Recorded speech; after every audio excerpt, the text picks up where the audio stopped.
You can always tell how far a city or a country is going to go by the way that they look after their working class. Now, one of the things that I love the most about being in Kumasi is just seeing how it is that the government and the monarch really has the heart of the people in mind as they develop and become more urbanized. And what better way to express this and to show this than the new Ketijia market.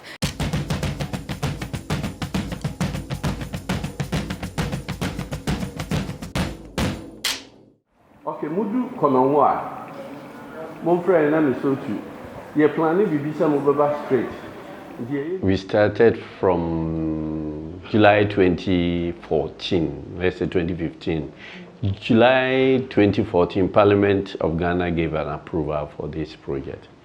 And it's the vision of His Royal Majesty Otumfuo 82. The reason is simple. The old market, the existing market that is there that you visit this afternoon probably, it's over 100 years. And there had been a constant fire outbreaks, constant, at least twice a year, which is too pathetic for the people. They lost a lot of money and all that happens to them is too bad for the people. So the king got in touch with the Brazilian company, our company, and then the Ministry of Finance and local government to build such a market. So the arrangement is said that we'll start with the Ketijia, which is a terminal, the permanent terminal that feed the market and the Adum, which is the CBD of the city. Let's say the shopping area for the city. And so we decided to build Ketijia as the first relocation site so that we'll be able to work at this, the central market.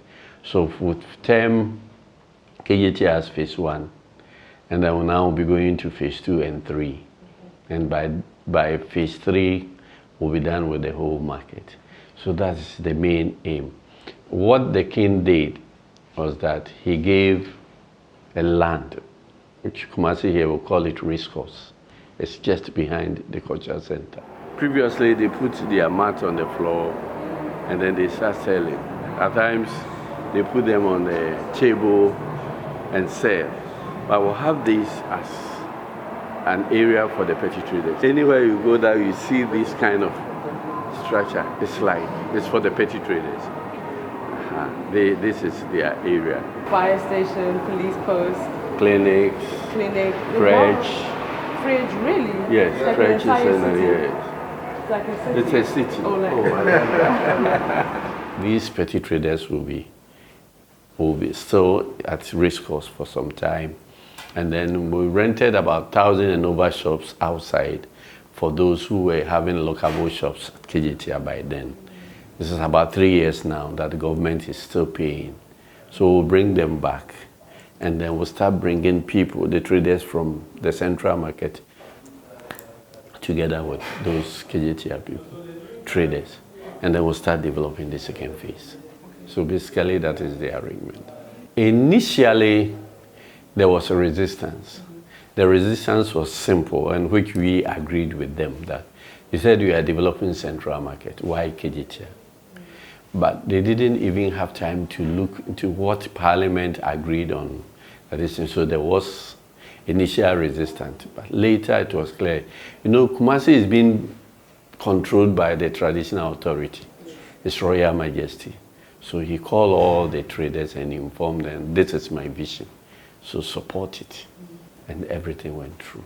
Just a few numbers around this particular project: 48,000 square meters, 1,000 strong workforce, 8,000 traders, an average of 1,000 taxis commuting through this particular terminal, dropping off 14,000 people, and the cost for this project is an estimated $258 million US. We have payment plan for the new market. Why am I saying that? It's government sovereign guarantee. So we need to pay back the loan. But we've not gotten there yet, simply because we need to engage the traders on the payment model. We'll have to sensitize them as to maybe you have a longer time to pay, spread for about 2 years, 3 years. That will be our next step. And before we did that, His Royal Majesty also asked us to to register every trader there. So every trader has been had his biometric registration. And so now the next stage is to start validation, or validate those who are rare owners so that they have their shop back. So in a nutshell, when you think about this particular market, it shows that the government is truly building an entire town, an entire industry around the taxis, around the traders, and around Kumasi as a whole. In West Africa, this is first of this kind that we are developing here. So it's good to have a look. People from Kenya, people from Nigeria and other, they've paid a visit to this wonderful structure. So it's good. It's also a tourist attraction for people to have a look. And the contractor is ready.